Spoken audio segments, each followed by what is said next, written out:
Nós queremos convidar aqui para... Obrigado. Nossos agradecimentos mais uma vez ao professor Hermes Leão, aí a APP Sindicato, por estar aqui conosco. Só desliga esse micro. Saudar aí também o pessoal que está nos acompanhando através aí da nossa transmissão. Pedir aí ao pessoal que assentem-se, por favor. Deixa eu ver aqui. Vou pedir aí ao companheiro Laerci, nosso tesoureiro, falar ali com o Leôncio e conduzir aí até a mesa nossos contadores e contadora, o Paulo César Amaral, Jorge Luiz da Silveira e a Fernanda Basile Amaral, para estarem aqui conosco. Conduza eles aqui até a mesa, ô Laerci. Podem ficar aí à vontade. Nós teremos nessa segunda mesa, nós vamos falar sobre a reforma trabalhista e seguirá os mesmos moldes do que nós trabalhamos no painel anterior. O Sandro, que é do Diese, ele vai fazer a exposição dele, e aí todos do plenário e também aqui os nossos convidados da mesa poderão se inscrever no momento aí do debate, enfim, fazer as suas considerações e perguntas também. Ok, pessoal? Então nós queremos dar aí as boas-vindas, Sandro, do Diese, o Diese que tem sido um parceiro importante, não só do Sindiceab, mas de todo o movimento sindical no Paraná e no Brasil. Então nós agradecemos aí mais uma vez pela participação, Diese que participa agora pela manhã, através do Sandro, e à tarde também o companheiro Fabiano estará conosco falando de um importante projeto que está no Senado Federal, que é acerca da negociação coletiva no serviço público. Primeiramente, bom dia a todos e a todas, né? Para quem não me conhece, meu nome é Sandro Silva, sou economista e atualmente estou supervisor técnico do Diese no Paraná. A ideia é falar sobre a reforma, até eu vou ficar de pé, que eu acho que é melhor até para conversar com vocês, é falar sobre a reforma trabalhista e um pouquinho qual é o impacto da reforma, entender um pouco a reforma e qual é o impacto dela com relação aos servidores públicos, né? Mas antes de falar especificamente da reforma, eu queria só falar um pouquinho do Diese. Eu não sei se todo mundo conhece o Diese, né? O Diese é um departamento intersindical de estatística e estudos socioeconômicos. É uma entidade que foi criada em 1955, né? Tem mais de 60 anos, que foi criada naquele primeiro momento para dar assessoria ao movimento sindical, principalmente com relação ao cálculo de inflação da época, que havia desconfiança que o governo manipulava os índices de inflação, e com isso o movimento sindical em São Paulo resolveu criar o Diese para fazer esse cálculo para contrapor os dados do governo, que era o que baseava o reajuste salarial dos trabalhadores. E até em alguns momentos da história, o Diese chegou a comprovar que houve manipulação da inflação no Brasil, principalmente na época da ditadura.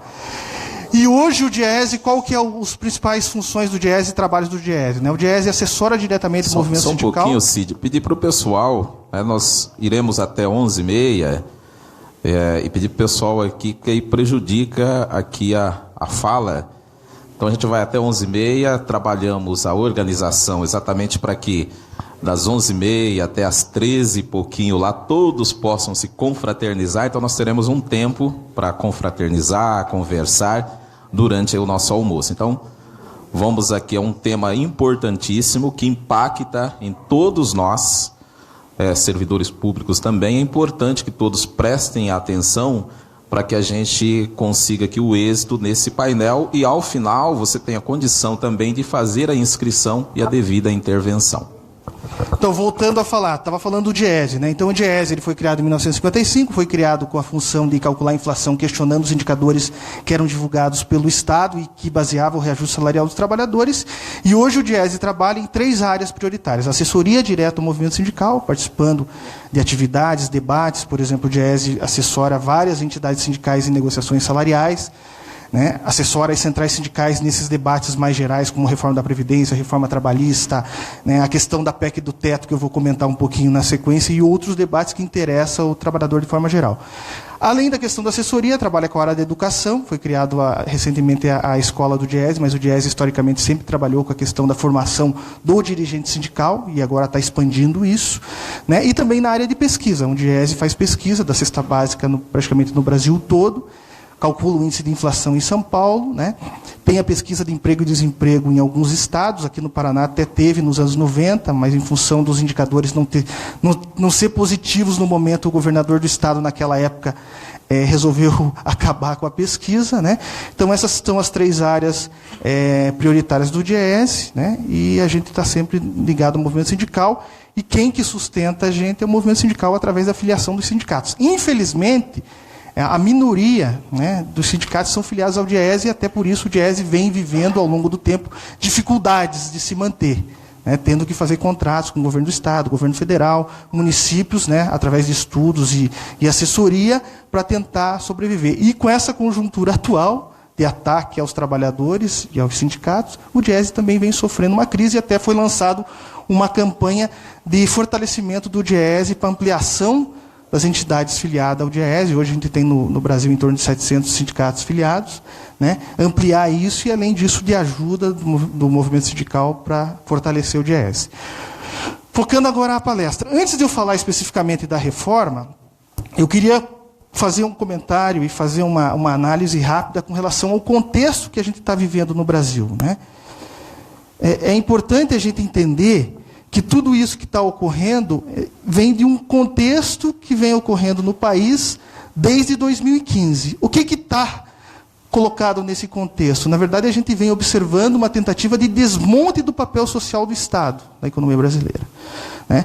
Isso a gente pode ver claramente nos fatos e nos vários projetos que estão sendo propostos e que estão sendo aprovados pelo governo atual, né?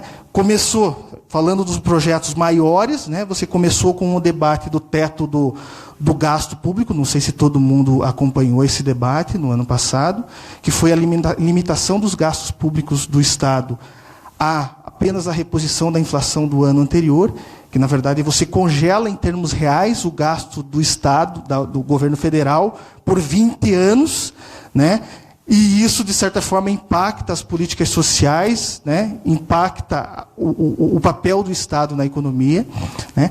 Além disso, você já teve a aprovação de uma lei em março deste ano com relação à terceirização focada naquelas empresas prestadoras de serviço, onde você liberou essa terceirização para todas as atividades, porque até então no Brasil você não tinha uma limitação, você não tinha uma lei regulando a questão da terceirização. Você tinha uma súmula do TST que limitava a terceirização, né, que você não poderia terceirizar nas atividades fim da empresa. A partir desta lei, nas empresas prestadoras de serviço, você abriu a possibilidade de terceirização em todos os setores. Além disso, você tem a questão da reforma trabalhista, que foi aprovado recentemente, que é o foco da fala aqui, e também você tem a proposta de reforma da Previdência, que possivelmente, né, infelizmente, a partir do que ocorreu ontem no país, que foi arquivado o processo de investigação do presidente da República, possivelmente se volte ao debate de você querer aprovar uma reforma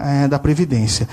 A gente nota que todas essas iniciativas e outras que ocorreram, que eu vou citar aqui na sequência, está na lógica de Estado mínimo, que o professor Hermes comentou. Você tem uma lógica desse governo, desse grupo que está no poder, que quanto menor é o tamanho do Estado e quanto menos o Estado intervir na economia, é melhor para a economia, e a economia vai se retomar e vai crescer naturalmente, a desigualdade vai diminuir. Isso é o entendimento desse grupo que está aí. E a gente sabe que, na prática, isso não ocorre, né? Houve uma tentativa nessa mesma lógica nos anos 90 no Brasil, com o governo Collor, depois com o governo Fernando Henrique, que não gerou crescimento econômico, né? Gerou aumento de desigualdade, aumento do desemprego e a economia não cresceu.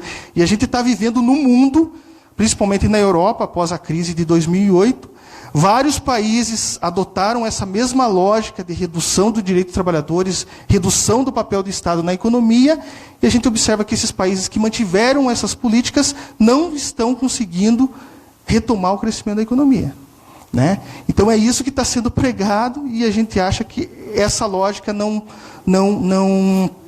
acaba não gerando o que se fala, o que o mercado fala. Na verdade, por trás disso tudo, tem uma disputa, né, onde o setor empresarial, e principalmente o setor privado, os empresários, vê uma forma de eles ampliarem os lucros deles. E como que vai ampliar os lucros?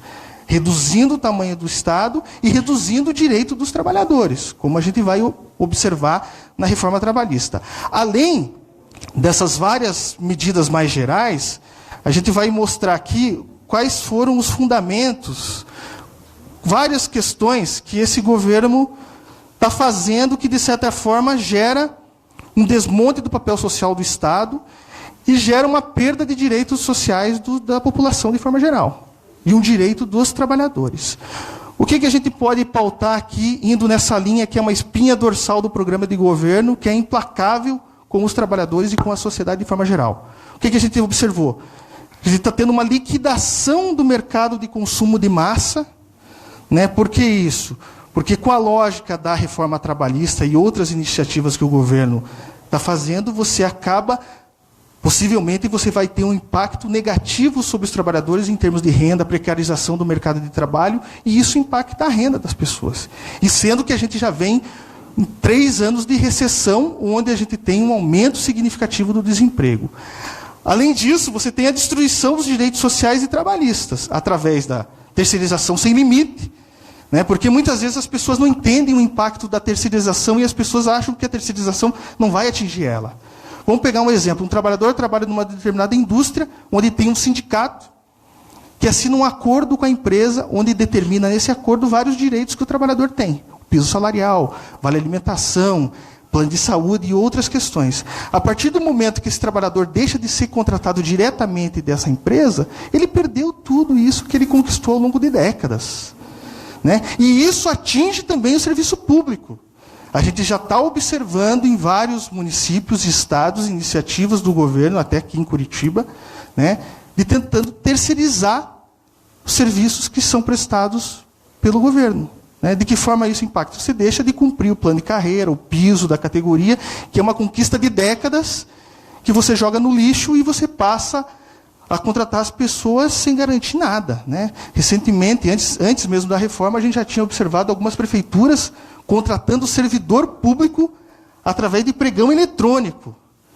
Quem que se oferecesse a ganhar, a trabalhar por menor salário que trabalharia? Só para você ver os absurdos que estão por vir em função de toda essa lógica que está sendo colocada no país.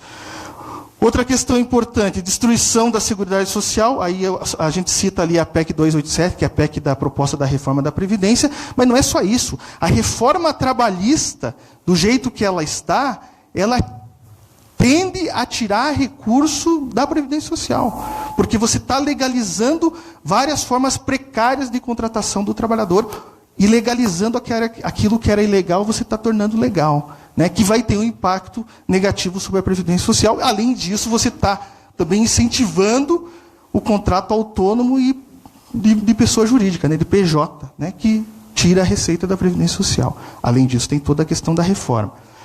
O desmonte da Petrobras e a entrega do pré-sal. É importante ressaltar que já no ano passado, se não me engano, em agosto, o governo já aprovou, mudando o que tinha sido discutido lá atrás, tirando a obrigatoriedade da Petrobras de participar de todas as explorações de extração de petróleo do pré-sal, que tinha na lei garantido que em todas as explorações do pré-sal você tinha que ter a participação da Petrobras com no mínimo 30% do pool de empresas, do consórcio de empresas. Ele tirou essa obrigatoriedade, né? E está entregando para as empresas multinacionais. E é importante ressaltar que toda a questão da Petrobras e o pré-sal tinha toda uma questão social por trás. De parte daquilo de impostos que seria arrecadado e até os ganhos do pré-sal seriam repassados para a educação, principalmente. E com isso você está tirando várias questões que vão ser discutidas lá atrás. Outra questão que a gente observa que também está havendo uma destruição do sistema de defesa do país. Então, tinha vários projetos onde você tinha uma evolução tecnológica, e principalmente a questão de segurança nacional, que está sendo deixada de lado. Há uma liquidação de qualquer vestígio de estado de bem-estar social. Em que sentido? Você vem tendo uma redução de várias políticas sociais do país que se expandiram nos últimos anos e que foi muito importante para garantir o crescimento da economia e o aumento da renda, que foi o principal fator que garantiu que a economia crescesse, principalmente do período ali, né, de 2004 até 2012, 2013, onde você teve um crescimento maior, né? Alguns exemplos disso, e até uns negócios absurdos. Por exemplo, financiamento imobiliário. O governo reduziu a verba e ele ampliou o teto. Então, uma pessoa que quer comprar um imóvel por 1,5 milhão consegue comprar subsidiado pelo governo. Que trabalhador que tem dinheiro para comprar um imóvel de 1,5 milhão, Donizete? Né? Enquanto isso, o trabalhador que quer financiar um imóvel de 150 mil, 300 mil, não tem mais dinheiro, porque ele reduziu os recursos e priorizou os maiores valores. É algo absurdo. Além disso, ao mesmo tempo que ele toma medidas para reduzindo várias políticas sociais, ele está dando vários benefícios para o setor empresarial. Está em pauta no Congresso Nacional a questão do refis, né, as dívidas tributárias do setor privado, onde que ele está anistiando, abrindo mão. Né? E fora as dívidas, por exemplo, do INSS, que não cobra. Né? Então, várias questões contraditórias que esse governo está fazendo. Inserção do Brasil no mercado internacional de forma completamente subordinada, né? Como mero fornecedor de matéria-prima. Na verdade, em função de toda essa conjuntura, houve uma dificuldade cada vez maior do setor industrial e uma perda de importância da indústria na economia brasileira. E com a lógica implementada por esse governo, isso está cada vez pior. Porque você está focando a exportação e deixando de lado o mercado interno. E um dos fatores que fez que a economia crescesse nos últimos anos foi você fortalecer o mercado interno, ampliar as políticas sociais, melhorar a questão do salário mínimo, né? Reduzir juros, ampliar o crédito, aumentar o investimento do Estado, e agora está se fazendo o contrário. Você está precarizando, piorando a situação para as empresas, tanto multinacionais ou nacionais, produzirem aqui e venderem e exportar, e deixando de lado a questão do mercado interno.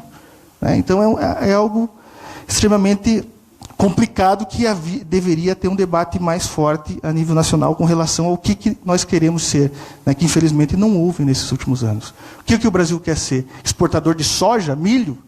Quantos empregos que gera a produção de milho e soja? Não gera emprego praticamente. Né?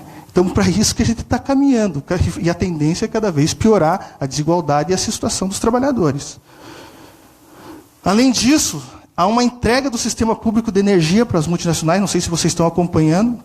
Já houve privatização ou cessão de várias usinas em Minas Gerais, e tem o projeto de você privatizar a Eletrobras, né, que é a principal empresa de produção, distribuição, produção de energia do país. Né, e outros setores. Né. A lógica do governo é arrecadar, mas ele está vendendo. Aí tem duas discussões. Estão vendendo várias empresas estatais por preço de banana, né? E, além disso, tem toda a questão da soberania. Né? Se você privatiza, dependendo do setor que você privatiza, a lógica é lucro, é vender, né? E não ir para aqueles locais onde que realmente a população mais necessitada precisa. Né? Então, é uma questão que voltou, né? Todo o debate que se fez no país e toda a lógica dos anos 90. Né, de neoliberalismo, né? Quanto menor o Estado, melhor, e privatizar tudo mesmo a preço de banana, com o objetivo inicial de arrecadar para amenizar o déficit do governo, que só aumentou. Né? Um dos problemas que se colocava contra o governo anterior, da Dilma, era o déficit, né, do governo. Em 2015 estava quando o governo anunciou que ia ter déficit de 30 bilhões primários, nossa, o mercado, a mídia, houve uma revolução. Hoje a gente está projetado um déficit de 180 bilhões. E é normal, né? Porque aí tem os interesses todos por trás de todo esse debate. Infelizmente, a população não tem conhecimento de tudo isso que está ocorrendo. Redução do salário e dos custos gerais da força de trabalho, através da reforma trabalhista e até outras discussões que estão ocorrendo. Então, com o encaminhamento desses eixos, distribuindo em dezenas de ações específicas que está se fazendo, é como o Brasil tivesse sido invadido por um país inimigo, porque você está entregando tudo para os outros, precarizando a situação do trabalhador, né? Tem a discussão recente da questão do trabalho escravo, até isso eles querem precarizar o conceito, para você legalizar a escravidão, voltar à escravidão do país, né? Só para ferrar, e a população, infelizmente, aí é uma crítica que a gente tem que fazer, infelizmente a população ou não está entendendo, né? Ou não sei o que está acontecendo, ninguém faz nada, as pessoas estão tirando o direito dela, mas ela pensa que não é com ela. Infelizmente, a gente tem que reverter essa cultura do trabalhador e da sociedade de forma geral. E aí tem a questão eleitoral, que não é o foco aqui, mas, infelizmente, as pessoas não votam em quem vai defender. Veja o retrato de ontem, na votação. Quem que estava do lado do governo são quem defende os interesses das empresas, do setor privado, do setor financeiro. Não está preocupado com o trabalhador. E quem colocou esses deputados lá foi o trabalhador, infelizmente. Então, por isso que a gente tem que conscientizar a população, em votar em aquele que vai defender o seu interesse, não que vai defender os interesses dos outros. Claro que não é algo simples, porque tem todo o problema que o professor Hermes comentou aqui. Essa lógica de financiamento de campanha, que o setor privado, antes mesmo da eleição, ele já financia os candidatos e já tem o cara na mão, a gente tem que conscientizar a população com relação a isso. E não é algo simples. E toda essa situação que está ocorrendo, eu acho que tem vários problemas, mas também é uma oportunidade do movimento sindical voltar a essa discussão e colocar a importância do sindicato e a importância de entender o que está ocorrendo no país para a gente conseguir reverter tudo isso que está ocorrendo no país. Porque se a gente ficar sentado esperando e pensando que não vai ser atingido, quando você vai ver, você está sendo atropelado e nem viu por quem. Infelizmente, a gente tem uma inércia muito grande da sociedade de forma geral.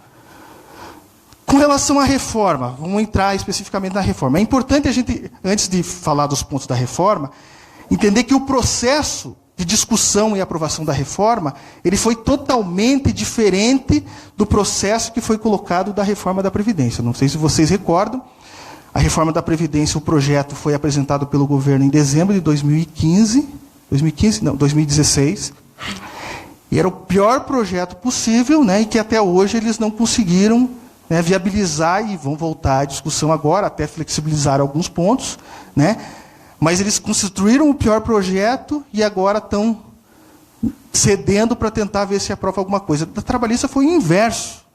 No início deste ano, o governo apresentou um projeto que tinha, acho que, 13 artigos, que mexia pouca coisa.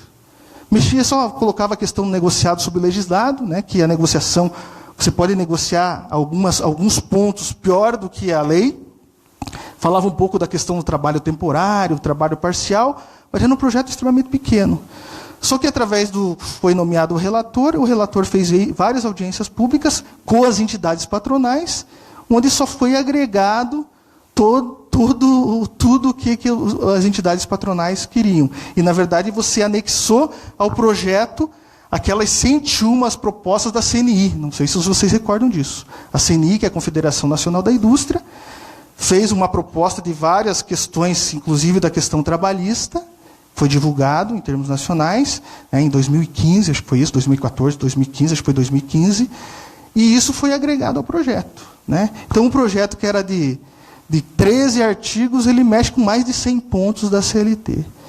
E não houve discussão com a sociedade, foi colocado às vésperas um substitutivo do projeto inicial, que foi aprovado, tanto no Senado como na Câmara, e, infelizmente, a gente ficou a ver navios. Tem muita discussão com relação a qual que será o impacto, que ela vai começar a valer a partir do dia 11, porque você tem questionamentos jurídicos de vários pontos da reforma, de inconstitucionalidade de vários pontos da reforma, e também tinha a discussão, que foi o fato que fez com que o governo conseguisse aprovar no Senado a proposta, que havia um questionamento de vários pontos, e onde foi feito um acordo com alguns senadores e também com algumas centrais sindicais, onde seria feita uma medida provisória corrigindo alguns pontos da reforma em função dessa questão da inconstitucionalidade ou uma abertura muito grande do que está escrito na legislação.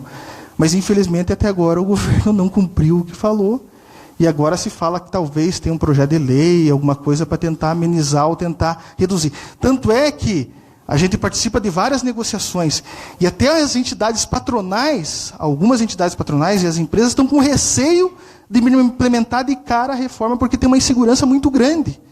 Porque tem muitas coisas que é muito aberta e tem muitas coisas que têm questionamento jurídico sobre a possibilidade de você fazer aquilo que está na lei ou não, né? De inconstitucionalidade de vários pontos, né? Então, foi dessa forma que foi construído o projeto, né? Foi a toque de caixa, discutido principalmente com o setor empresarial, onde foi anexado várias propostas das entidades patronais e que foi aprovado desse jeito. Então, primeira coisa, discutir.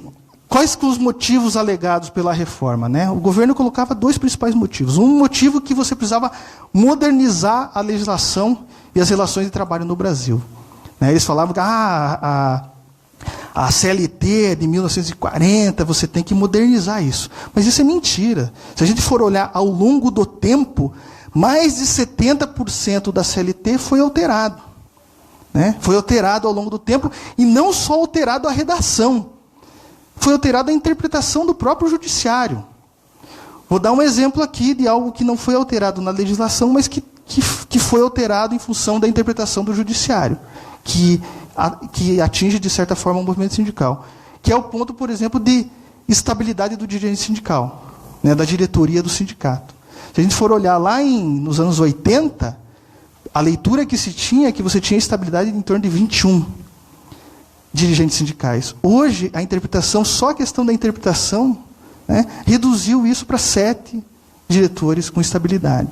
Só para vocês verem. Então, esse discurso que ela ficou defasada é falacioso, é mentira, porque ao longo do tempo houve muitas mudanças na CLT, né, e, na verdade, você está voltando a um emprego desprotegido lá dos anos 30. A gente vai detalhar ao longo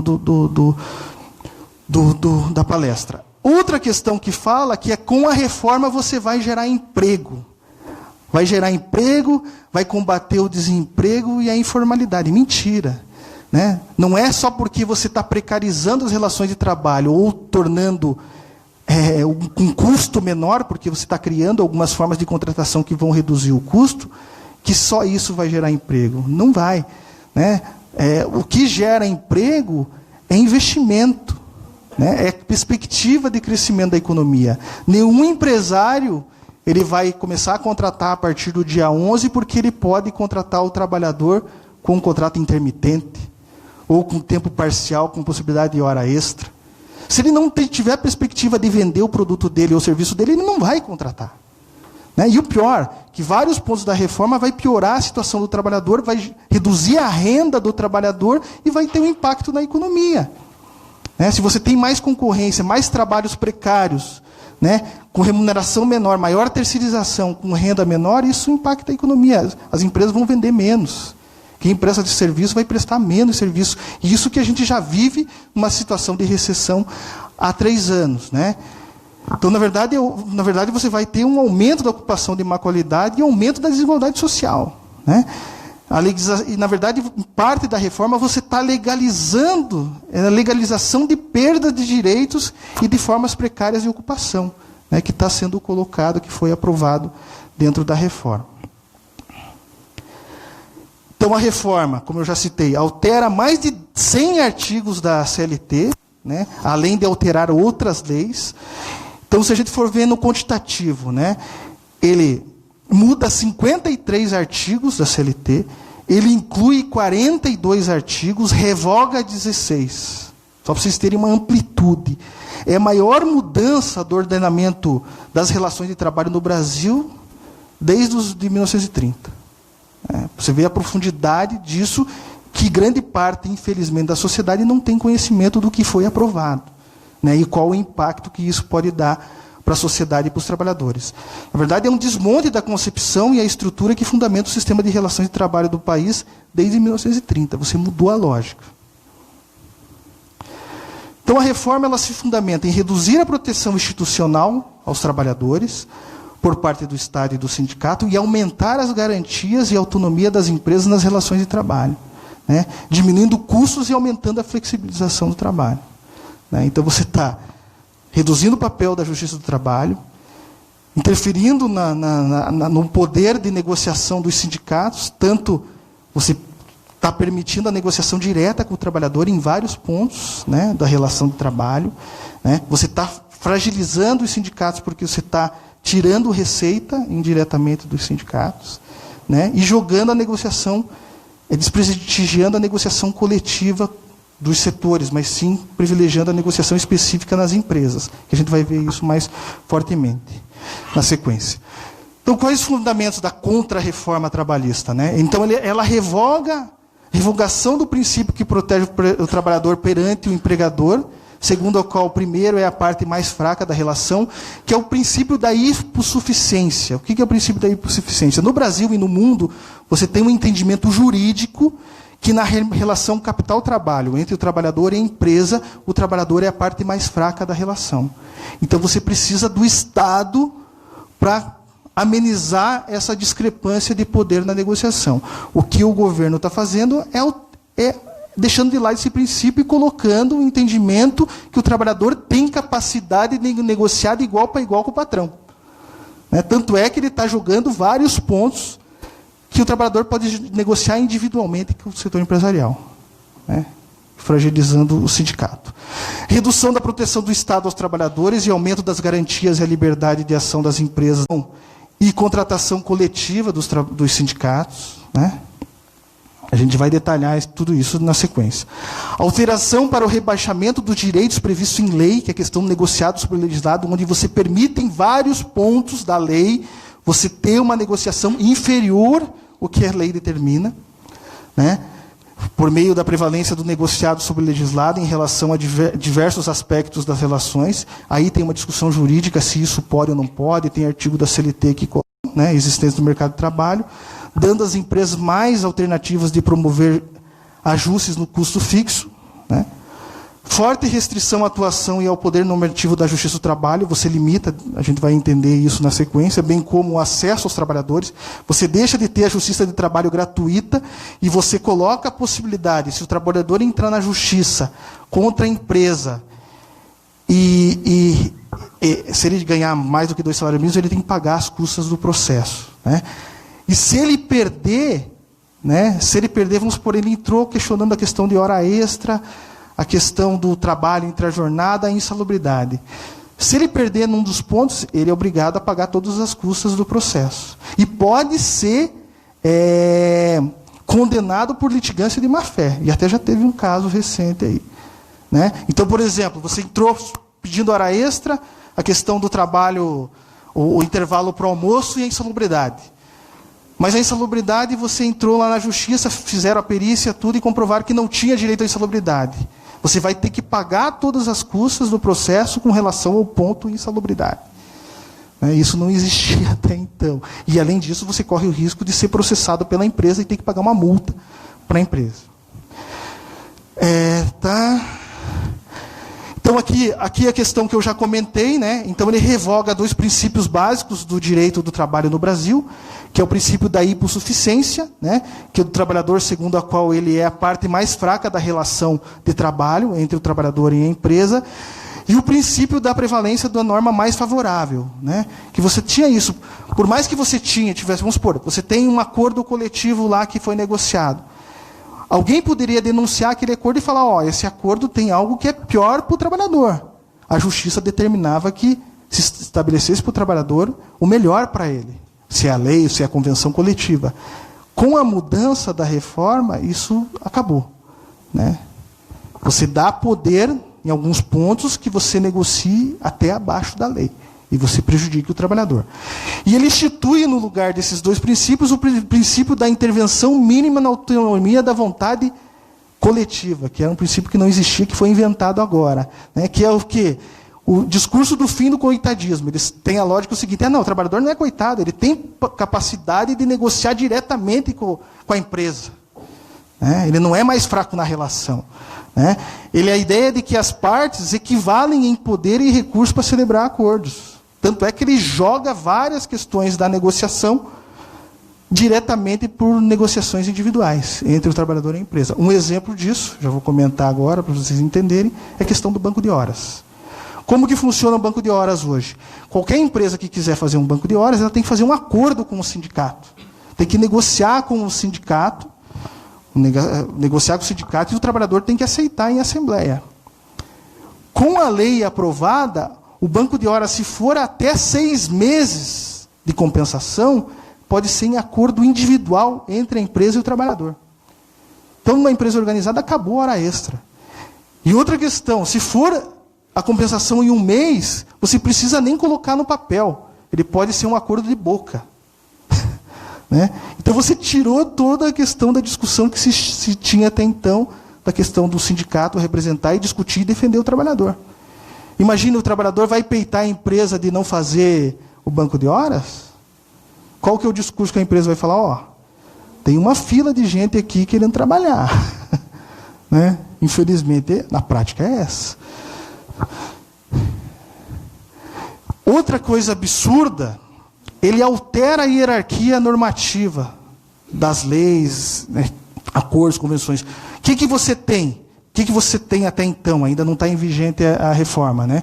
Você tinha uma ordenação do que vale mais em termos de direito dos trabalhadores. No primeiro ponto, a Constituição, os acordos internacionais, né, com relação à questão, até a questão, por exemplo, do trabalho escravo, que não está especificamente da reforma, mas nessa discussão do trabalho escravo está a discussão da OIT, a questão internacional do que é trabalho escravo e tal. Então você tinha um ordenamento que, além da Constituição, o que vale mais?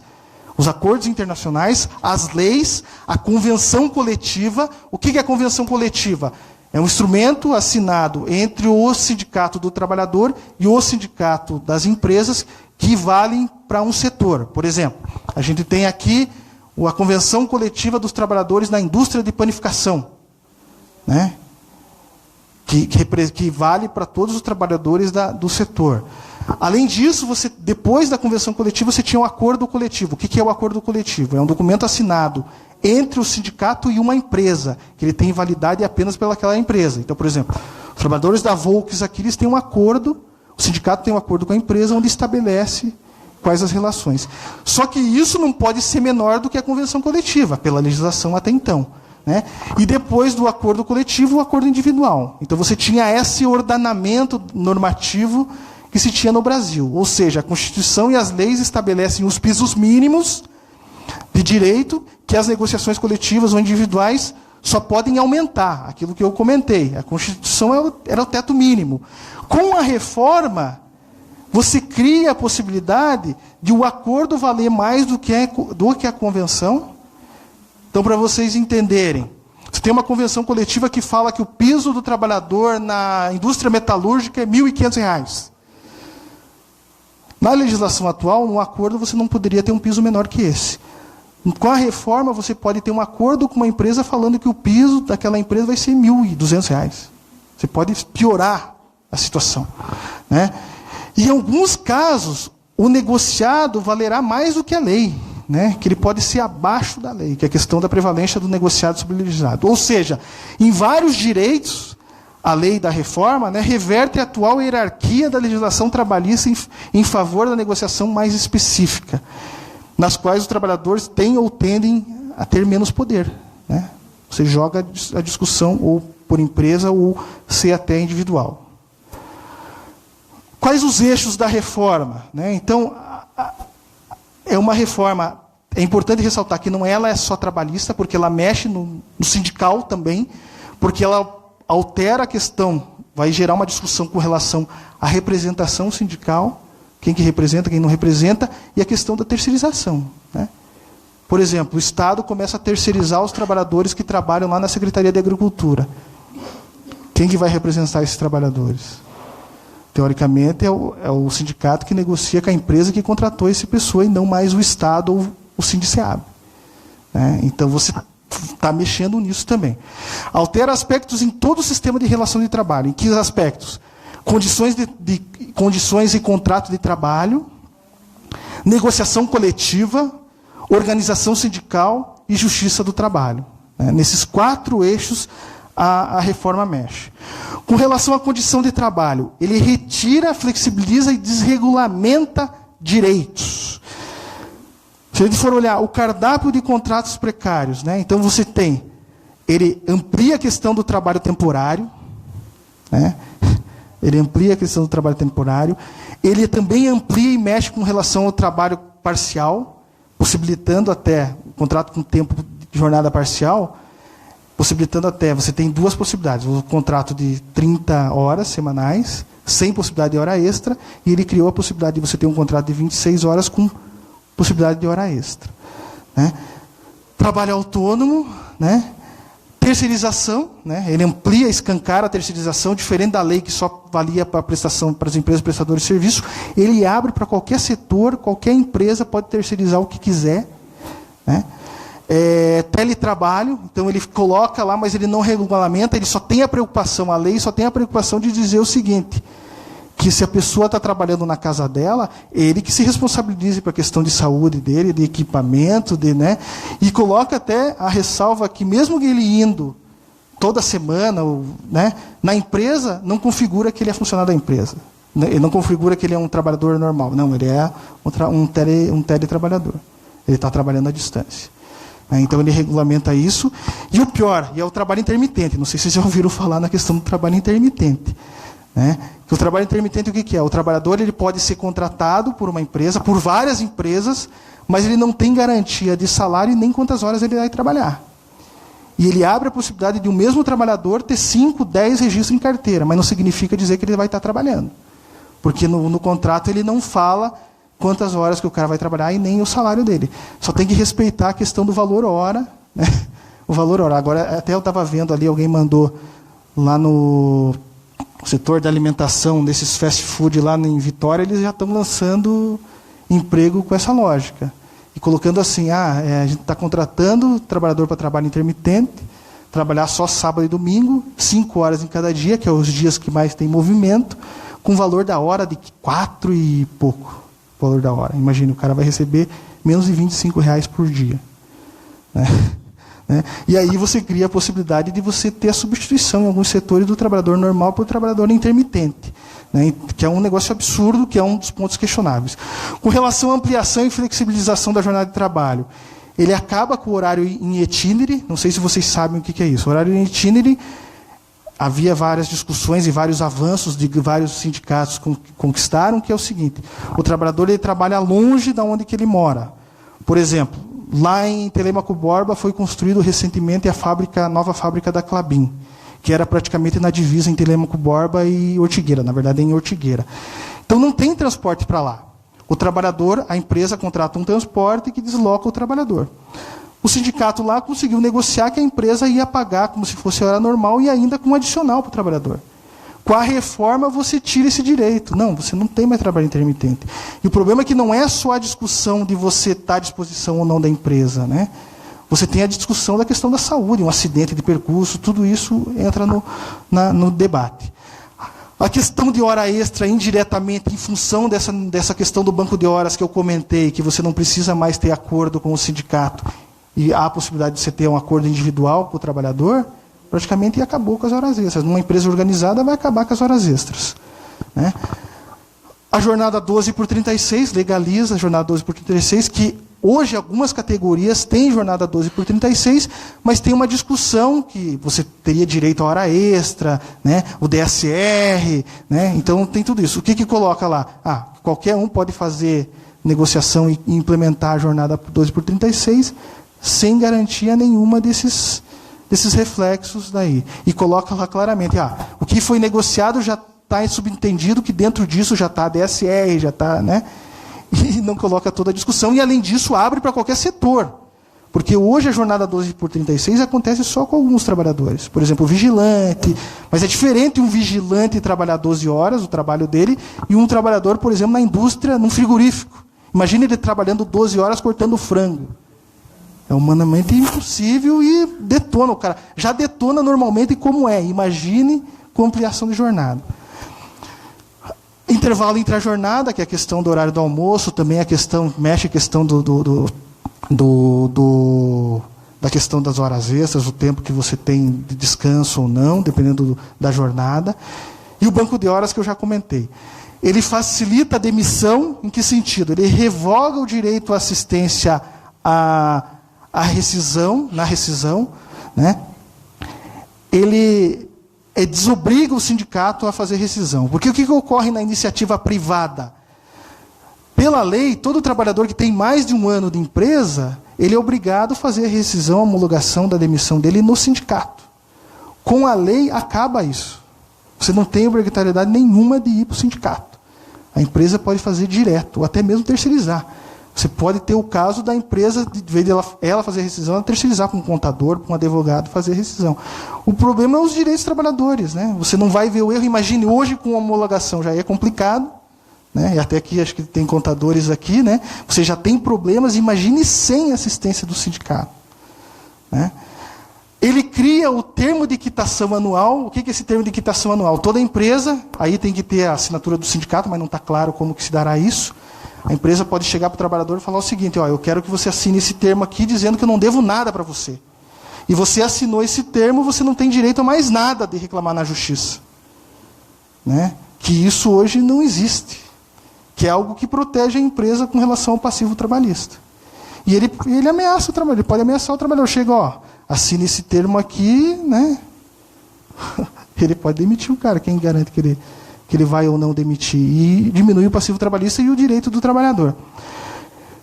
Demissão coletiva. Ele tira a obrigatoriedade de participação do sindicato, demissão coletiva, que hoje pela legislação fala que qualquer demissão coletiva tem que ser negociada com o sindicato.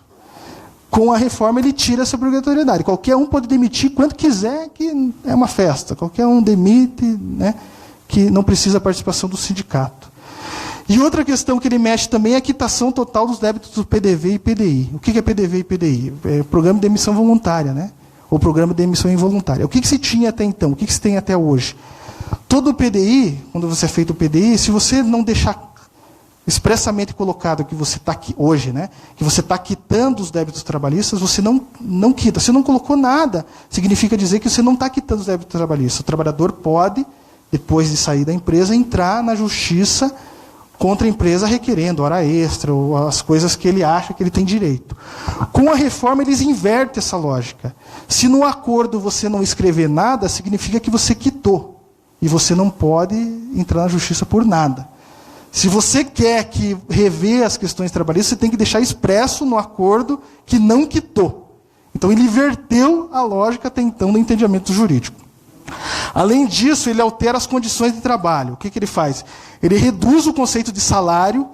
Então, ele tira, por exemplo, prêmios, gratificações, como se fosse salário, e não tem os reflexos, 13º, terço de férias, fundo de garantia, né, que até então o trabalhador tinha. Né? Então, diretamente ele vai reduzir a remuneração do trabalhador. Ele reduz a incorporação das gratificações, e isso vai afetar, eu acho que diretamente, o servidor público. O que é isso? Até então, você tinha um entendimento na justiça, se o trabalhador ganhava uma gratificação e permaneceu com essa gratificação por mais de 10 anos, isso incorporava ao salário. Né? Ele podia até sair da função que ele tinha a garantia que essa gratificação ia ser incorporada do salário. Esse era o entendimento da justiça até então. Com a reforma, isso acabou. Ele pode pagar para você uma gratificação por 20 anos, e ele chegar, ó, agora você não vai ter esse cargo aqui, e tira a gratificação. E você perdeu isso. Isso está na reforma. Além disso, também ele mexe com relação às pausas para amamentação, né, que de certa forma já não eram cumpridos. Permite parcelamento das férias em até 3 vezes. Né? Reduz o alcance do trabalho igual, salário igual, que é a questão Isso tem muito no setor público, né? A questão da equiparação salarial, né? Você entrar na justiça para querer equiparar o salário de alguém. Já era restritivo, está se tornando mais restritivo ainda. E uma das restrições colocadas é que se a pessoa tem mais de 4 anos na empresa, ela não tem direito à equiparação salarial. Por mais que ela comprove que ela trabalhava, fazia o mesmo trabalho que a outra pessoa, tinha a mesma técnica que a outra pessoa, ele não tem a possibilidade de fazer equiparação. E, além disso, também ele permite as gestantes lactantes trabalhem em local insalubre. E joga essa questão de negociação da mulher com a empresa. não no grau máximo, se for no grau intermediário. Então, ele permite, ele coloca o seguinte, a trabalhadora pode requerer e ver no médico da confiança dela, pegar um atestado que fale para ela não trabalhar num ambiente insalubre. Né? Só que daí a empresa, o que coloca lá? Que a empresa pode trocar ela de setor, ou jogar, falar, eu não tenho nenhum lugar para colocar você, e joga para o INSS. Mas isso não está claro como que será no INSS. Como a gente já observa qual que é a política da Previdência Social, de perícia e de você conseguir licença saúde, né, vai gerar uma dificuldade muito grande. E, além disso, tem a questão do trabalhador a trabalhadora, né, querer colocar em risco, pode colocar em risco o trabalho dela, né? Porque a empresa está falando, mas você não quer trabalhar, né? Ela pode ter represálias em função dessa atitude. Né? Então, é um negócio meio complicado que afeta a questão da saúde da mulher, né? E do filho, né? Do filho ou da filha. Negociação coletiva. Ele reforça o ambiente desfavorável às negociações coletivas, fragmenta a negociação coletiva. De que forma? Flexibiliza o piso de direitos, né, em função da questão da prevalência do negociado sobre o legislado, que a gente já comentou aqui, que você pode ter negociação de algo abaixo da lei em alguns pontos. Ele promove a negociação individual, onde alguns pontos podem ser negociados individualmente com a empresa e o trabalhador. E isso eu acho que vai chegar no setor público se não houver questionamento jurídico com relação a isso. Né? O que ele coloca que pode ter uma negociação individual? O comum acordo. O que é o comum acordo? Até então, hoje, o trabalhador do setor privado, ele pode ser demitido por justa causa, sem justa causa, ou ele pedir demissão. Né? Se for por justa causa, ele não tem direito a nada. Se for sem justa causa, ele tem todos os direitos. A questão da férias proporcional, o FGTS, a multa de 40% sobre o fundo de garantia, né? E tem direito ao seguro-desemprego. Com essa lei, você criou a questão do comum acordo. O que é o comum acordo? O trabalhador e a empresa fazem um comum acordo na demissão, e com isso restringe o direito do trabalhador. O que ele restringe? Esse trabalhador ele só vai ter direito a sacar 80% do saldo do fundo de garantia, e não 100%, como é hoje. A multa, que é 40% sobre o saldo, ela cai para 20%. Né? O aviso prévio dele, que é 30 dias, cai para 15 dias, e ele não tem direito ao seguro-desemprego. Então, ele cria essa possibilidade do comum acordo. A pausa da amamentação, que eu já comentei, que pode ser individual. Ele coloca também que o trabalhador com salário 2 vezes o teto do INSS, que dá em torno de 11 mil, um pouquinho mais de 11 mil, e que tem ensino superior, pode fazer uma negociação individual. Não cumprir nada que tem na lei, no acordo, na lei em alguns pontos, né? Mas o acordo ou convenção coletiva não precisa cumprir nada. Ele pode fazer um acordo individual com a empresa de forma geral e descumprir tudo aquilo que tem na lei. E também a questão da compensação de jornada e hora extra, que eu já comentei para vocês, a questão do banco de horas. Se for até 6 meses, ele pode ser um acordo individual, e sendo que 1 mês, ele pode ser de boca. E, além disso, ele altera a hierarquia das normas que regulam o trabalho, que é aquilo que eu falei. Você tem, em alguns pontos, a prevalência do acordo sobre a convenção coletiva, mesmo que seja pior para o trabalhador. Se alguém tiver alguma dúvida, por favor, questione. Organização sindical, né? Ele procura desarticular a organização sindical de que forma? Fim da obrigatoriedade da contribuição sindical, né? Que isso, de certa forma, afeta também Aí é uma discussão grande, mas é importante só a gente saber o que está por trás disso. Ele não acabou com a contribuição sindical. O que é a contribuição sindical? Aquele um dia que é descontado no salário do mês de março. Ele tira a obrigatoriedade do trabalhador pagar. E coloca que o sindicato vai ter que ter autorização. Aí não está muito claro como que vai ser a autorização do desconto. Parte do movimento sindical está acreditando que só fazendo assembleia e aprovando em assembleia será suficiente, mas mesmo assim o trabalhador vai ter o direito à oposição. E isso vai dar um impacto significativo em uma parcela significativa dos sindicatos, principalmente os sindicatos do setor público. E, ao mesmo tempo, também ele coloca a possibilidade de representação no local de trabalho sem vínculo com o sindicato, nas empresas com mais de 200 trabalhadores. Então, as empresas com mais de 200 trabalhadores, elas podem criar uma negociação, uma comissão lá, que não terá interferência direta do sindicato. Né? É claro que ele não substitui o sindicato continua com a força de ser o único a poder negociar, né? Assinar, né? Mas fragiliza a questão da representação. Imagine você cria uma comissão ligada, possivelmente que tenha ligação com a empresa, fragiliza a questão do sindicato conseguir ter acesso ao trabalhador e defender o trabalhador. Né? Agora, é importante destacar que já na lei atual ele já previa, no caso de recusa do sindicato a negociar, a federação negociar e a confederação negociar, a empresa formar uma comissão e negociar com a comissão. Então isso na lei já era previsto. Só que agora eles estão colocando a possibilidade de criação nas empresas com mais de 200 trabalhadores, né, que vai poder participar de todos os processos de negociações que existirem naquela empresa. Não vai ter o direito de assinar, né, mas ela vai participar. Tá? Justiça do trabalho, ela reduz o papel e dificulta o acesso à justiça do trabalho, que parte das coisas eu já falei aqui. Não cria meios de resolução de conflitos entre o capital e o trabalho, nem garante equilíbrio na relação entre as partes. Limita a intervenção da justiça do trabalho nos resultados das negociações coletivas. Limita o escopo do iniciado de jurisprudência do TST e dos TRTs na elaboração das súmulas. Não, né? Então, ele dificulta a questão de criação de súmulas, né, de jurisprudências. Restringe o acesso à justiça do trabalho gratuita, aquilo que eu comentei, limitando o valor do salário do trabalhador para ter acesso à justiça gratuita. Impõe multa da chamada litigância de má-fé, que é aquilo que eu comentei. A empresa pode até entrar com processo contra o trabalhador ser condenado a pagar. E impõe custas judiciais ao reclamante que faltar audiência. Isso é um negócio absurdo. Por exemplo, você entrou contra a empresa, lá está marcada a audiência hoje às 5 horas da tarde.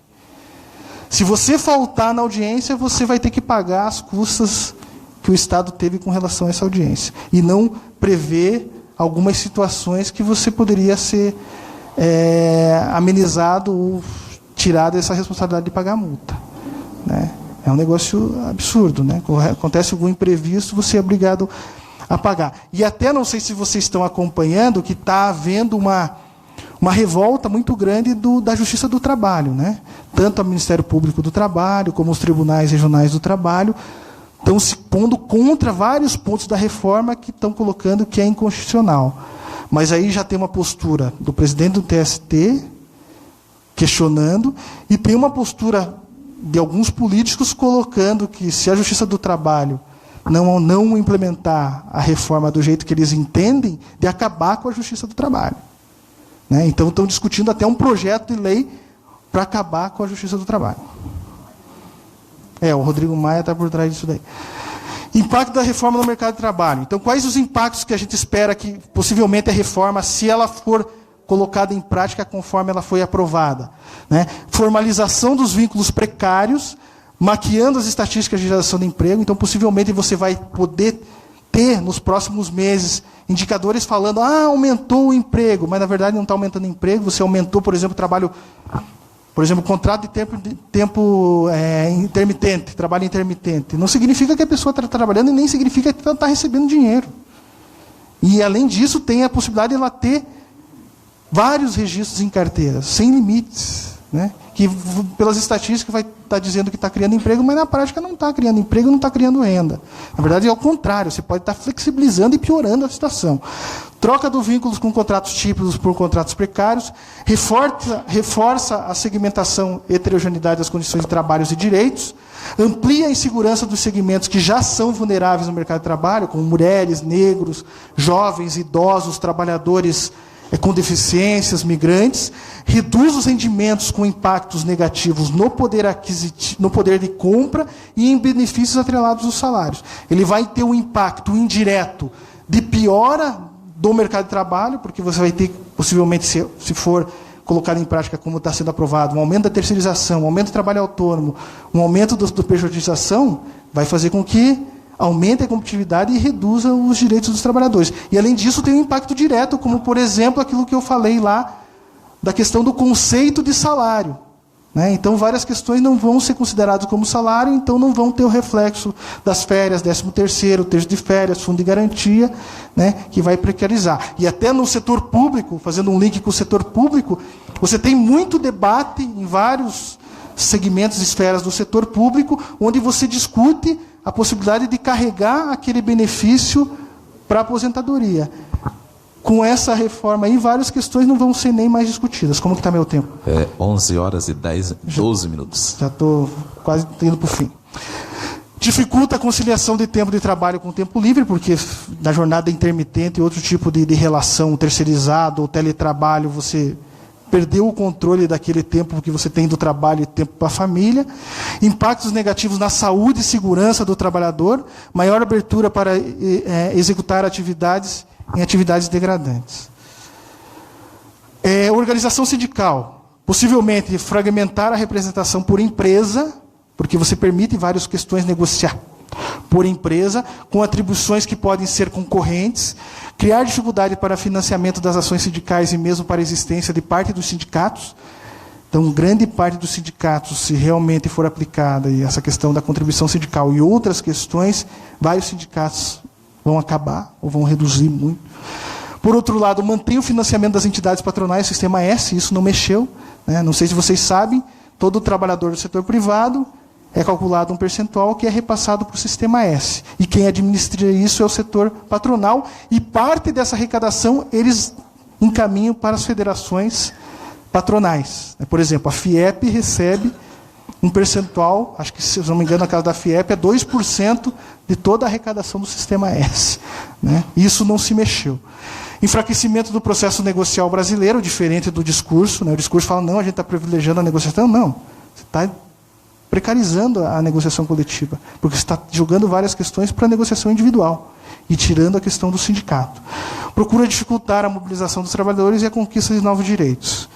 Teve um ponto que eu esqueci de falar, que deve estar lá e eu acabei não falando, é o fim um ponto muito importante, que é o fim da ultratividade. O que é ultratividade? A garantia da validade do direito após a vigência do acordo ou convenção coletiva. Então, por exemplo, eu tenho database em setembro.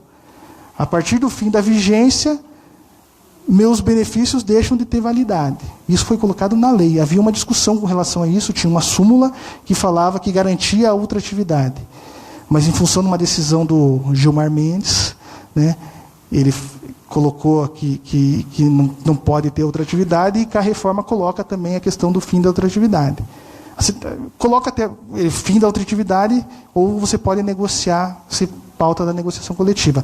Só para vocês terem um exemplo disso, mesmo vigorando a questão da ultratividade, apesar que já tinha tido a decisão do Gilmar Mendes, por exemplo, a BRF no Brasil, ela estava tendo dificuldade de finalizar a negociação com vários sindicatos no Brasil, porque ela estava oferecendo um reajuste menor do que a inflação para os trabalhadores. O que ela começou a fazer? Ela começou a tirar benefícios dos trabalhadores, né? Mexeu no plano de saúde, parou de pagar o plano de saúde dos trabalhadores e outros benefícios. E até os sindicatos entraram com uma ação contestando. O plano de saúde, na verdade, é anterior à inclusão dele no acordo coletivo da empresa. Ela teve que cumprir. Mas só para vocês terem uma ideia que isso acaba sendo uma faca no pescoço do trabalhador e no sindicato a aceitar a proposta que eles querem. Que eles ameaçam, se você não aceitar essa proposta, a gente vai passar a reduzir o salário de contratação, não vamos cumprir o piso, a gente não vai mais pagar o auxílio alimentação que está no acordo coletivo, a gente não vai cumprir o adicional noturno que está lá, que é maior do que a lei, né? Então você tem essa questão também que coloca. O setor público, né? Finalizando. Como fica o servidor público, né? Servidor público. Então, a reforma trabalhista, ela precariza as relações de trabalho e indiretamente afetam o setor público. A lei de terceirização, possibilidade de terceirização até atividade fim sem limite nenhum. E isso já está afetando e vai afetar o servidor público. Alterações de contrato temporário também vai afetar. Você permite ter contratações temporárias com tempo maior do que você tinha antes. A Instrução Normativa 5, de 25 de maio de 2007, coloca a possibilidade de terceirização de serviços administrativos públicos, isso a nível federal. E já tem algumas iniciativas em vários municípios. Por exemplo, Curitiba já estava discutindo um projeto de lei para terceirizar a educação, né? Então você já está tendo essa lógica impactando o setor público. O que tem em pauta hoje a nível federal? Algumas coisas até já foram discutidas aqui, antes mesmo de estar discutidas a nível federal. Você tem a medida provisória 792 de 2017, que coloca a questão do programa de demissão voluntária dos servidores públicos federais, redução da jornada com redução proporcional de salário, que já está em pauta a nível federal e possivelmente vem atingir os estados e municípios, e eles estão ampliando a possibilidade de licença sem vencimento, que hoje é 2 anos, ampliando a possibilidade de ser 3 anos. Além disso, tem um projeto de lei no Senado, que é a discussão de demissão de servidores por baixo desempenho, né? Então, eles estão colocando a possibilidade de você ter uma avaliação e, através dessa avaliação, permitir a possibilidade de demitir o servidor público. E tem uma outra discussão, né, que está, de certa forma, atrelada a essa questão do desempenho, mas tem uma discussão paralela, que é a discussão sobre a flexibilização da estabilidade do servidor público, no serviço público. Né? Então, isso já está em pauta, tudo reflexo disso que está ocorrendo no país. Propostas adicionais, né? Proposta de ajuste para 2011 que tem sido discutidas pelo governo. Isso já ocorreu, no município de Curitiba já ocorreu. No Estado também, de certa forma, ocorreu. Mas agora está em discussão a nível federal. Elevação da contribuição do servidor público para a Previdência, né? Isso já ocorreu no município e no Estado. Adiamento dos reajustes previstos para 2018 para o ano seguinte. Isso já vem ocorrendo no Estado do Paraná. Né? Isso já vem ocorrendo. Revisão dos planos de carreira. Eu não sei a nível de Estado como que está, mas, por exemplo, a nível de município, desde o início do ano, o prefeito atual suspendeu todos os planos de carreira. E estão rediscutindo. Isso possivelmente vai chegar em todas as esferas, se já não chegou. Extinção de cargos, lá eles estão extinguindo cargos. A nível federal, possivelmente isso chegue também nos estados e municípios. Abertura de concurso apenas para substituição de servidores, se for necessário. Né? E aí você vai criar a brecha de terceirização, né? Possivelmente eles vão começar a usar isso. Considerações finais. Né? O impacto da reforma trabalhista e as medidas poderão acarretar a precarização a precarização da prestação de serviços à população e na intensificação do trabalho dos servidores que ficarem. Né? Fragilizando o Estado e as políticas públicas. Vai piorar a condição de trabalho do servidor e a prestação de serviço para a sociedade. Poderá haver uma maior inserção da lógica do setor público na iniciativa privada. Já está ocorrendo isso. Né? Talvez acelere isso ainda mais. Incentiva a ampliação da terceirização no Estado e a privatização, que já está em processo, né, que vai atingir. Muitas vezes o servidor pensa que não vai atingir ele, mas vai atingir ele. Adoção no serviço público da lógica da reforma, um exemplo ali que eu estou colocando, a flexibilização da legislação, como, por exemplo, acabar com a estabilidade do servidor público. E a política poderá ser replicadas, né, todas essas questões da reforma e a questão da política federal, podem ser aplicadas tanto em âmbito municipal como estadual. Né? Então, direta ou indiretamente, diferente do que alguns imaginam, a reforma trabalhista vai ter um impacto, sim, sobre os servidores públicos, independente seja municipal, estadual ou federal. Muitas vezes as pessoas não têm claro isso e pensam que tudo isso que está sendo discutido não é com ela. Mas, infelizmente, é essa a realidade que a gente tem. Seria isso e vamos para o debate. Obrigado. Agradecemos, Sandro. Aproveitando para informar que o almoço será do primeiro andar, aliás, do térreo, lá no restaurante, as fichas estão com a Etne. Quem tem documentação acerca das ações judiciais, converse com o Luiz, tem uma mesa em separado, e os pagamentos após o almoço com o Leôncio. Vamos às inscrições. Aqueles que desejam participação, Vital, mais alguém? As inscrições, nós faremos apenas uma rodada de inscrição. Então, o Heitor. Na mesa, alguém deseja se inscrever? Paulo, pode falar em nome da equipe depois, no final? Tá. Então nós vamos fazer o seguinte, abrir 3 minutos para a intervenção dos 2 inscritos, voltaremos depois para o Sandro fazer as considerações finais, e nós temos aqui a nossa equipe de contabilidade. Nós precisamos fazer uma alteração na equipe, aí o Paulo depois já sauda em nome da equipe todos os sindicalizados e já explica a necessidade que houve da gente fazer aí a alteração. Então vamos lá, 3 minutos para cada inscritos, Vital. Se quiser usar o microfone, vir aqui à frente, fique à vontade.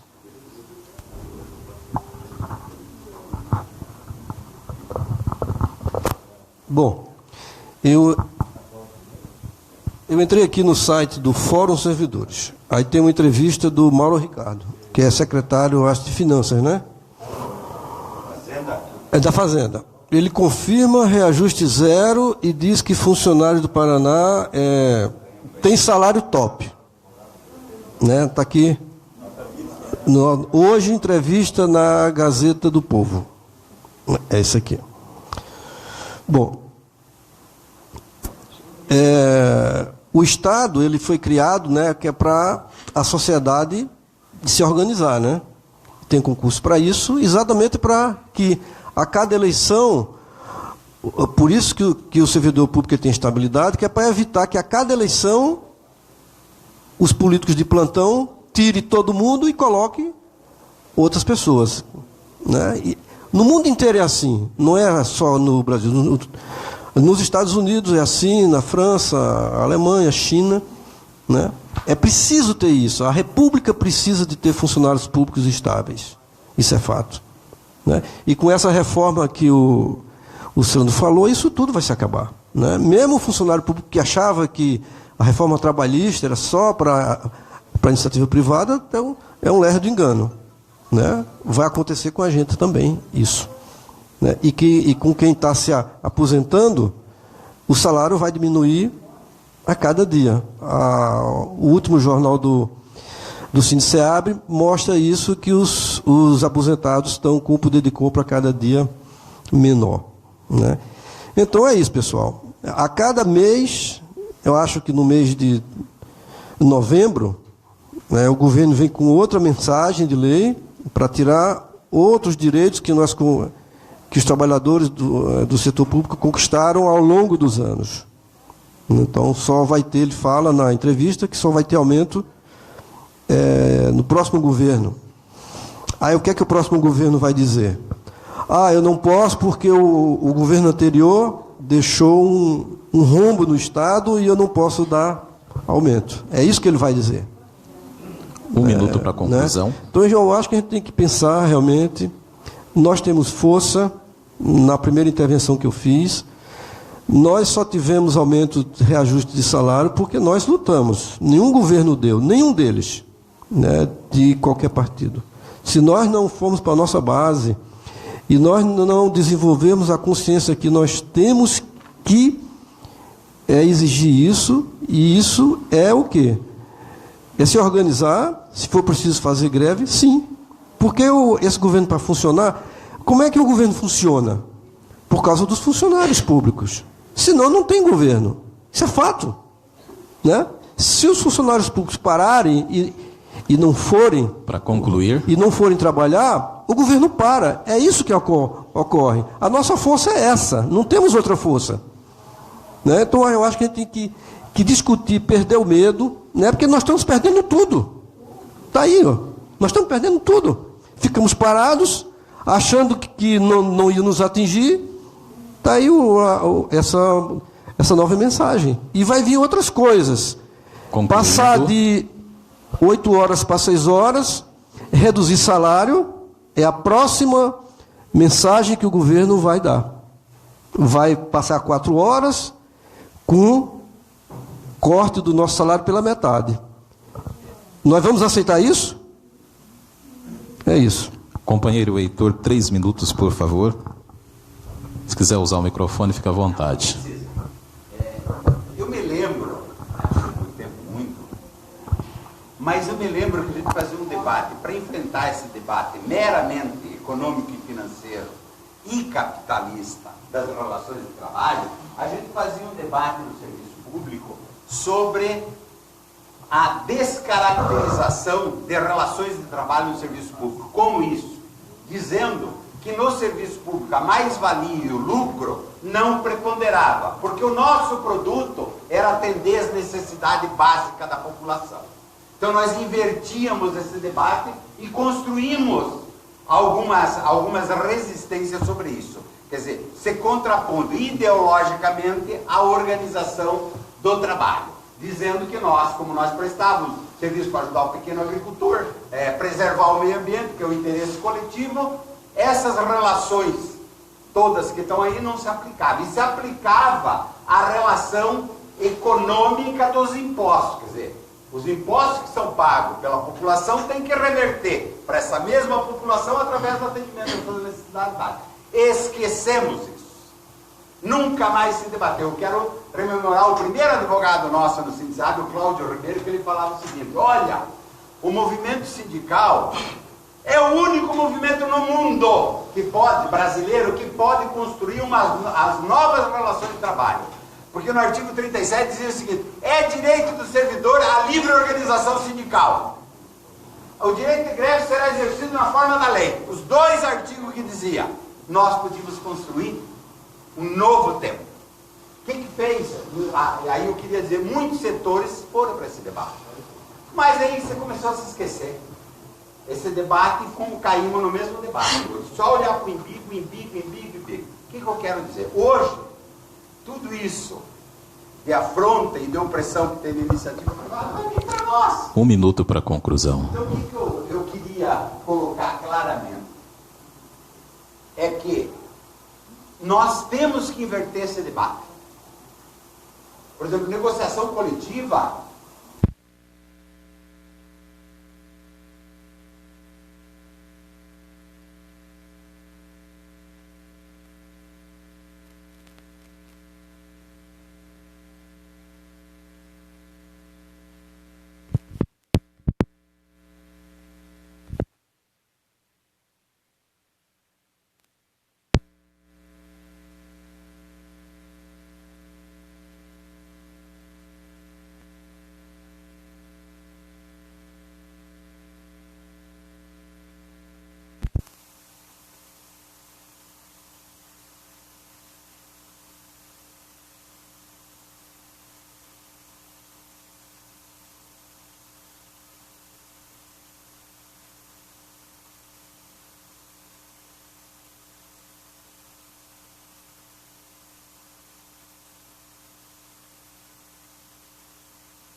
Do sistema, para muito dizer, gente, taca a bunda na cadeira, recebeu o imposto sindical, nós não temos, mas nosso sindicato já tentou encaminhar esse debate de cobrar imposto sindical. Concluindo. E a federação, que uma vez veio aqui nesse local para querer que nós nos filiassem nela.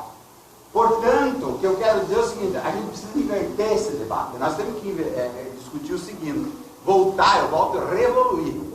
Voltar a um debate sobre em que condições nós criamos a nossa organização de trabalho e para que fim são essas organizações. Não é para o fim para deixar nós ricos, é para a gente manter uma vida digna, mas essencialmente para assegurar as condições básicas no atendimento das necessidades da população. Moradia, habitação, meio ambiente, alimento saudável, é para isso que nós servimos. Concluindo. Se não fizer isso, consequentemente, nós não vamos ter o povo do nosso lado. Achar que o povo vai para a rua, vai defender o serviço público, se a gente presta um péssimo serviço, não vai ter. Então eu queria só para o ponto de vista, eu acho que esse debate o Dias ajudou a fazer. Temos o Carando, os velhos aí, que agora estão tudo fora daqui. Tercinho Pascoaloto, esse pessoal faz esse debate e nós perdemos esse. Ok. Obrigado aí aos companheiros Vital e também Heitor. Nós passamos aqui para o Sandro para fazer as considerações.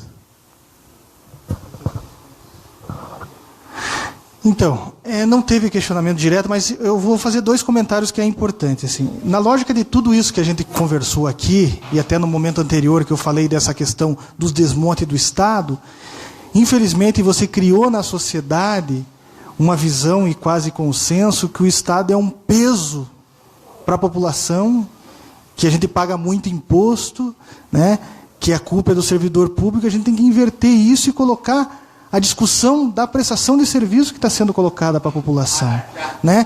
E colocar e fazer a comparação com os outros países. Quando a gente pega os dados, por exemplo, compara o Brasil com outros países no mundo, a gente observa que, diferente do que a mídia fala, o Brasil tem poucos servidores públicos. O Brasil gasta pouco com o serviço público se a gente comparar com os outros países. E, infelizmente, a mídia conseguiu vender o contrário para a população. E o problema é que esse debate só de desmonte, só de redução, não olha, por um lado, a necessidade que a sociedade tem dos serviços públicos. É claro que a gente tem problema, né? Problema de corrupção, problema no serviço, a qualidade do serviço, mas você não coloca isso em discussão, né? Na verdade, se discutiu todo um projeto para reduzir o recurso do setor público sem olhar a qualidade do serviço prestado, né? Então, colocou como pressuposto que estava bom o gasto do ano passado, que é a emenda constitucional 95, que é o teto de gasto. E você manter o mesmo gasto ao longo de 20 anos, e sendo que todo mundo sabe que, apesar dos problemas que a gente tem, que os recursos são insuficientes, que os serviços prestados são insuficientes. E você não faz esse debate na sociedade, né? A gente tinha que resgatar isso e tentar trazer os números contrapondo essa noção que foi vendida para a sociedade de forma geral. Porque hoje a gente tem, infelizmente, por desinformação ou por falta de informação, né, um consenso, quase consenso da sociedade, que o servidor público é um problema para o país, infelizmente, né? Só que ela não valoriza que, quando ela precisa, o setor público é que vai lá pagar a cirurgia, até do rico, a cirurgia mais cara que tem, dá o suporte, né, que o setor privado não está nem aí, eles querem lucro, né? Então a gente tem que inverter esse debate. E focando, por último, a questão da reforma, é importante ressaltar que hoje, pelo que a gente vem acompanhando em vários debates e até participando das negociações, existe uma incerteza muito grande da aplicabilidade dessa reforma na prática. Pelo lado, que vários setores estão questionando a questão jurídica de vários pontos, inconstitucionalidade de vários pontos da reforma, né? Tanto é que eu comentei essa questão que a Ana Matra, os juízes estão se organizando, colocaram e até fizeram um encontro em São Paulo com vários enunciados, questionando vários pontos e falando que não vão cumprir o que a reforma está colocando em vários pontos, apesar que ameaçado pelo presidente do TST e também pelos políticos, né, ameaçando. E, além disso, o próprio setor empresarial que financiou e que colocou essa questão da reforma, ele está com muita insegurança de aplicar ou não. Tanto é que a gente está vendo em várias negociações o próprio setor patronal, é claro que tem as exceções, mas o próprio setor patronal colocando o seguinte, né, que, por enquanto não vamos inserir nada no acordo coletivo ou na convenção que está na reforma, porque a gente não sabe o que vai acontecer. Tanto a interpretação do judiciário, como se vai vir uma medida provisória ou não, ou se vai vir um projeto de lei ou não, mexendo em alguns pontos da reforma. Mas eu acho que isso só pode reverter essa situação se a gente tiver mobilização dos trabalhadores. Se a gente ficar sentado, né, esperando que alguns lutem por nós, né, as coisas vão começar a ser praticadas, mesmo contra a lei. Infelizmente, no Brasil, né, o poder judiciário, em alguns pontos, é mais complicado, principalmente no momento atual, onde ele legaliza coisas ilegais, ele entende que é legal, né? Então, se não houver uma revolta, uma mobilização dos trabalhadores contra tudo isso que está ocorrendo no país, nós vamos ser penalizados, né? Então, seria isso o recado. Espero ter contribuído aí com o debate de vocês, com o seminário. Obrigado e até a próxima oportunidade. Agradecemos ao Sandro.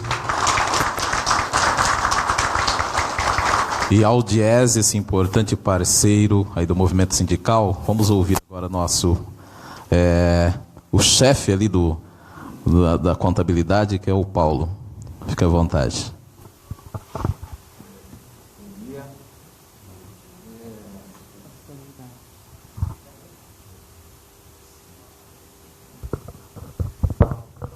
Bom dia.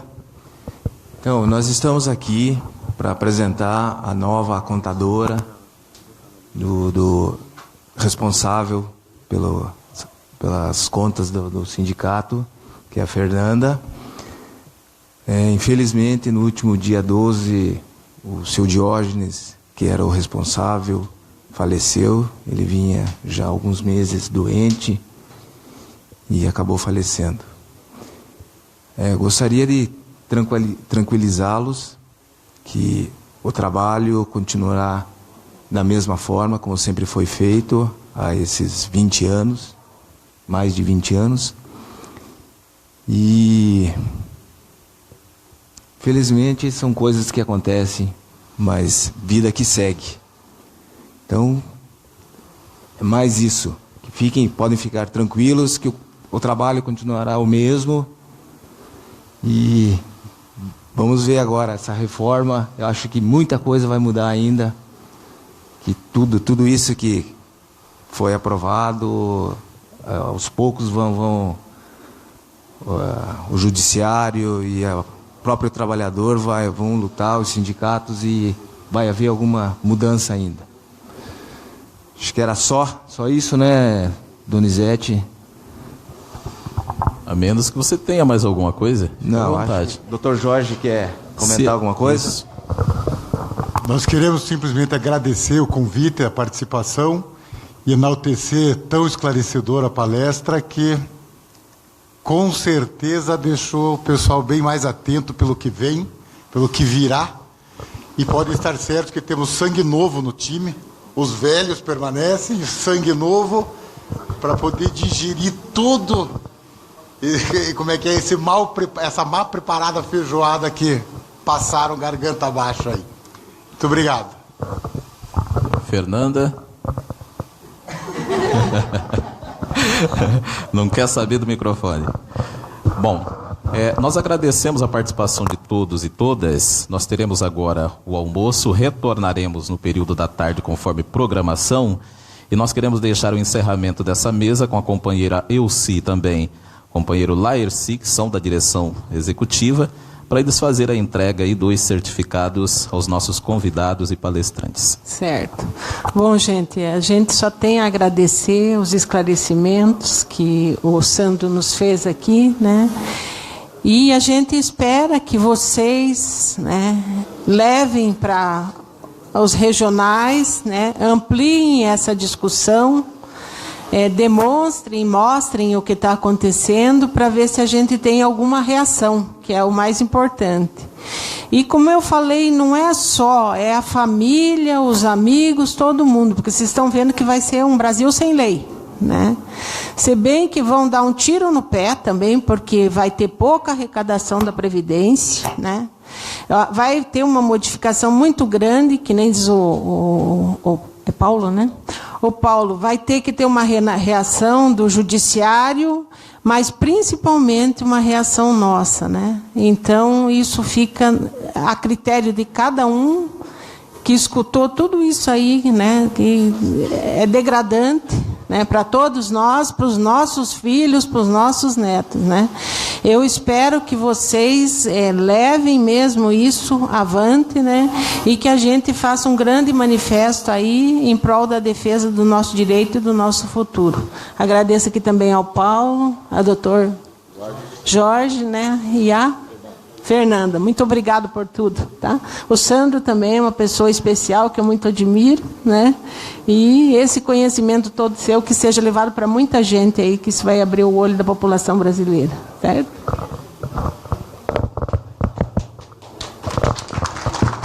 Ok. Vamos às entregas então dos certificados. E logo após aí a entrega, a gente vai para o almoço.